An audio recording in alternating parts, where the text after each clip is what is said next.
We've got some materials on our tables here, mostly balloons and straws. Each of them have a balloon filled up at a different amount. Now, what can you tell me about the balloon itself? What type of balloon is it? It's a long, thin balloon. Long, skinny balloon. Are all three of them the long, skinny variety? Yes. Okay.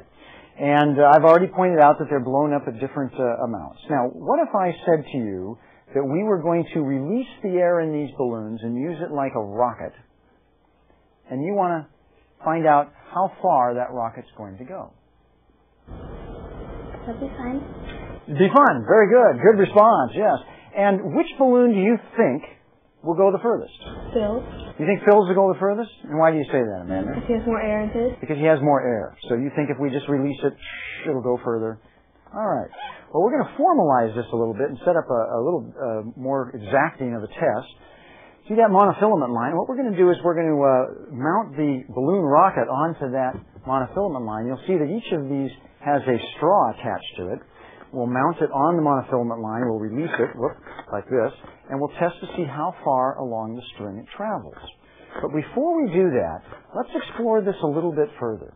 Maybe since his has so much air in it, that his might be maybe heavier or maybe more. Ah.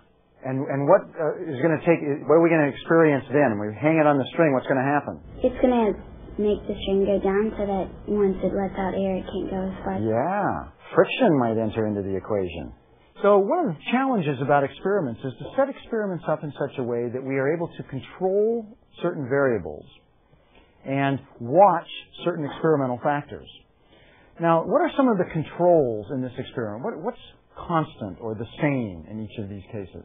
The string. The string will be the same right here. Okay, so we'll all use the same string. What else? The straw. The straw. Is the straw the same in all cases?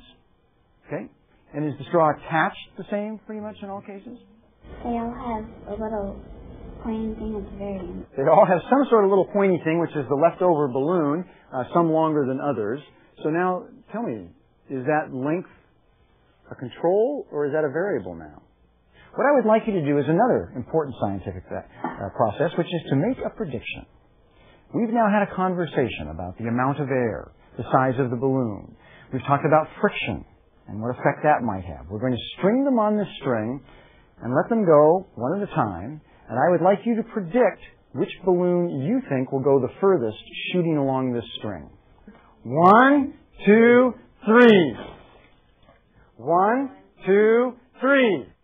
In a classroom setting, the suggestion would be to work this in such a way that each individual team of kids, 3 or 4 kids working together, control all the variables for their one group, and then identify different things to test in the different groups.